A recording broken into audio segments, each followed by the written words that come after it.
শবনম বুবলী, যিনি বিভিন্ন সময় বিভিন্ন অ্যাওয়ার্ড শোতে তাকে দেখা যায় বিভিন্ন লুকে। তিনি এখন সিনেমা জগৎ থেকে বেশ একটু দূরেই রয়েছেন। তবে সিনেমা জগৎ থেকে দূরে থাকলেও ব্যক্তিগত ইস্যু নিয়ে মাঝে মাঝে নেটিজেনদের বিভিন্ন সমালোচনার কারণ হন। হঠাৎ করেই তাকে নিয়ে নেট দুনিয়ায় বিভিন্ন আজব আজব গুঞ্জন ছড়িয়ে পড়ে, আর সেই গুঞ্জনগুলো নেটিজেনরা নিয়ে বিভিন্ন মন্তব্য কিন্তু শুরু করে দিয়ে দেয়। তবে শবনম বুবলী দিন যত যাচ্ছে নিজেকে নতুনভাবে নতুন লুকে প্রেজেন্টেশন করার চেষ্টা করতেছে। মেগাস্টার শাকিব খানের দ্বিতীয় স্ত্রী শবনম বুবলী, তিনি নিজেকে দিন দিন পরিবর্তন করার চেষ্টা করতেছে।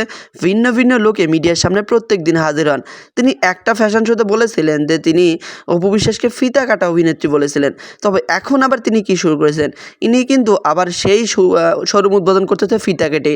এই নিয়েও নেটিজেনরা বিভিন্ন মন্তব্য করেন যে যিনি একজনকে মন্তব্য করেন এবং সেই কাজটা তিনি নিজেই এখন বর্তমানে করতেছেন।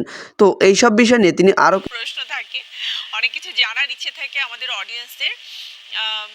কাট করে দাঁড় করাবো না, কিন্তু এটা আসলে ইটস আ কিউরিওসিটি। সেটা হচ্ছে বীরের সাথে ওর দাদা দাদুর যে সখ্যতা, সেটা আসলে কতখানি বিল্ড করতে পেরেছো? দাদা দাদুর সাথে ওর সেই সখ্যতা খুবই ভালোভাবে বিল্ড আপ হচ্ছে, এবং যেটা একসাথে হচ্ছে, সময় কাটানো হয় দাদা দাদুর হ্যাঁ হ্যাঁ সাথে? ভীষণ, মানে যখনই সবাই একসাথে হচ্ছি আমরা তখনই খুব নাইসলি টাইম স্পেন্ড করে, এবং সে দাদুমা ডাকে, দেন হচ্ছে দাদা ভাই ডাকে, এবং দাদা ভাই তো বা দাদুমা সবসময় দেখা যায় এত ওকে আদর করে, জড়িয়ে ধরে, দেখলেই দাদা ভাই বলে খুব, মানে আছে না যে ওনারা তো আসলে মুরব্বী মানুষ, ওনাদের জায়গাটা থেকে তো সেই আদরগুলো তো একটু অন্যরকম, মানে খুব আপন লাগে। তো খুবই সখ্যতা হচ্ছে মাশাল্লাহ। আর তোমার সাথে মানে এন্টায়ার ফ্যামিলি সবার মানে আন্ডারস্ট্যান্ডিংটা কেমন? খুব ভালো। ওইখানে ওই বাসার ওই মানুষগুলো আমাকে এতটা রেসপেক্ট করে, তো যেটা সত্য আমি কেন বলবো না। তো সেখানে যখন এটা ভুলভাবে ব্যাখ্যা দেয়া হয় বা ভুলভাবে সামনে আনার চেষ্টা করে কেউ, তখন খুব আসলে এটা মনে হয় যে এটা তো ঠিক না। আচ্ছা, তো খুব নাইস আন্ডারস্ট্যান্ডিং সবার সাথে। আমরা একটু খেলার দিকে যেতে চাই। তিনজন নায়ক এবং তিনজন নায়িকার কথা আমি বলবো। তাদের সম্পর্কে তুমি তোমার মতো করে বলবে, মানে কমপ্লিমেন্টস অর লাইক এনিথিং। প্রথমে যদি বলতে হয়, এখন ইন্ডাস্ট্রিতে সম্ভবত সবচেয়ে বেশি জুনিয়র পূজা চেরি। খুব সুইট একটা মেয়ে, মাশাল্লাহ, এবং ওর সাথে আমার দুই একটা ইভেন্টে দেখা হয়েছিল। সো খুবই নাইস, হাই হ্যালো, দেন হচ্ছে ও হয়তো জিজ্ঞেস করছে আপু কেমন আছো, বা আমি জিজ্ঞেস করছি পূজা কেমন আছো, এবং শি ইজ ডুইং গ্রেট, খুবই ভালো করছে। সো আমার কাছে মনে হয় যে ওভারঅল খুব ভালো। নুসরাত ফারিয়া। ফারিয়া, ও তো আসলে মানে she is such a sweet heart. আমি আমার সাথে ওর সাথে জিমে প্রায় দেখা হয়, এবং মানে ওর সাথে আমার বন্ডিংটা হচ্ছে কি, আছে না যে কোনো একটা প্রোগ্রামে দেখা হলো বা কিছু, তো আমাকে বলতে আমার কাছে খুব ইম্পর্টেন্ট যে বর্তমানে কতটা ভালো থাকা যায় কিন্তু পরিবার পাস্ট সহ। নিয়ে যখন আমরা দেখি যে বারবার একই কথা ফিরে আসছে, একই প্রশ্ন ফিরে আসছে, সেটা নিয়ে লম্বা চড়া টক শো হয়ে যাচ্ছে, তখন আসলে পাস্ট থেকে তো তুমি চাইলেও বের হতে পারো না। এটা ট্রু, একটা কারণ জবাবদিহিতার জায়গায় হ্যাঁ, তোমাকে দাঁড়াতেই হয়। এটা যখন হয়তো বা অনেক সময় মানুষের লাইফটা তো আসলে সবকিছু ঘিরেই, হুম, তো সেখান থেকে হয়তো বা কোনো না কোনোভাবেই অতীতের অনেক মেমোরিজ চলে আসে, কথা চলে আসে, ঘুরে ফিরে হয়তো বা এই যে যেমন আমরা প্রমোশনাল শ্যুটগুলো যখন করি সিনেমা রিলিজের, তখন ঘুরে ফিরে আমাদের সেই যেই সিনেমা যখন রিলিজ হবে সেখানকার এক্সপিরিয়েন্স, সেখানকার ব্যাপারগুলো বলতেই হয়। তো হয়ে যায় আসলে জীবনে অনেক এমন সময়। গল্পগুলো আসলে বারবার বলতে হয়, রাইট? খুবই তাই।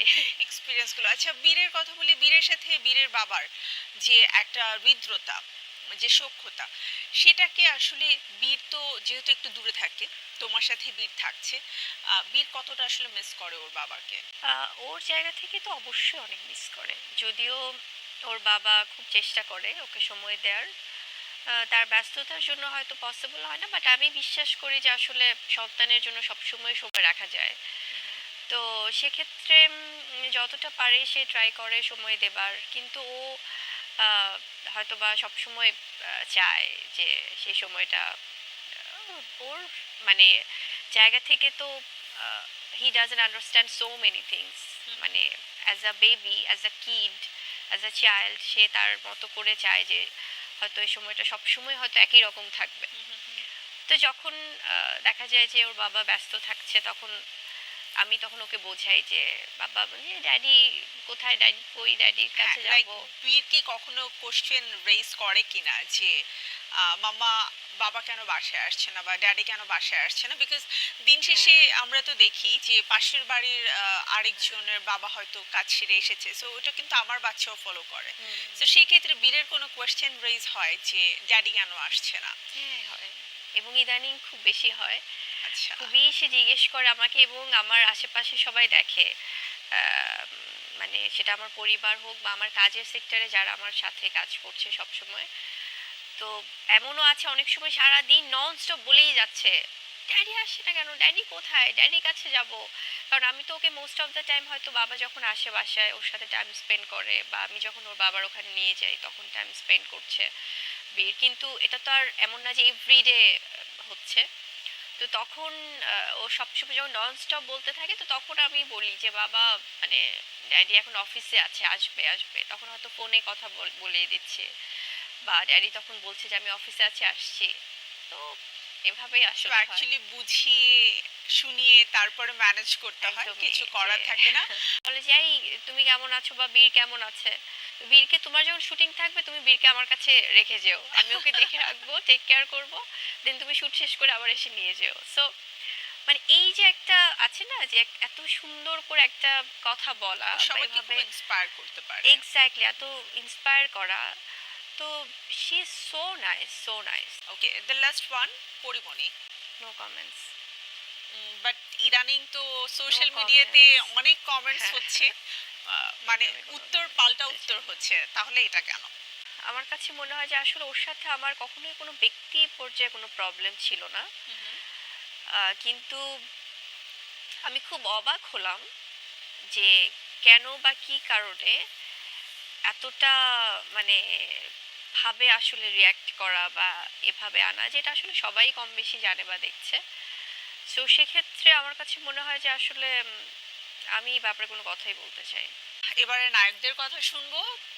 পরপর তিনজন নায়ক, তার মধ্যে দেয়ালের দেশ, তোমার কো আর্টিস্ট হিসেবে আছে শরীফুল রাজ।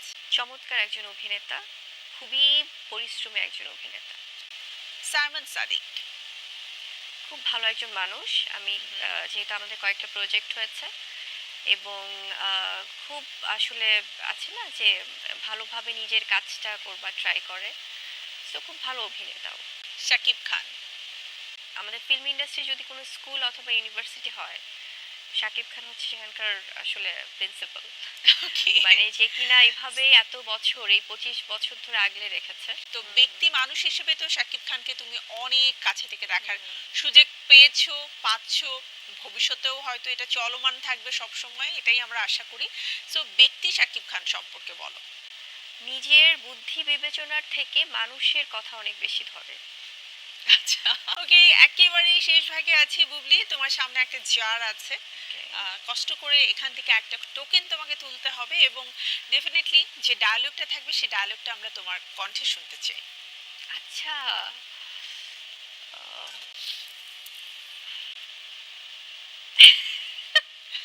ওকে। মানে এটা কি আমাদের মানে কি জায়েদ খান, জায়েদ ভাই নাকি? হ্যাঁ, জায়েদ ভাইয়ের যে কোনো একটা ডায়লগ। জায়েদ ভাইয়ের সাথে আমার একদমই মুভি করা হয়নি, কাজ হয়নি। বাট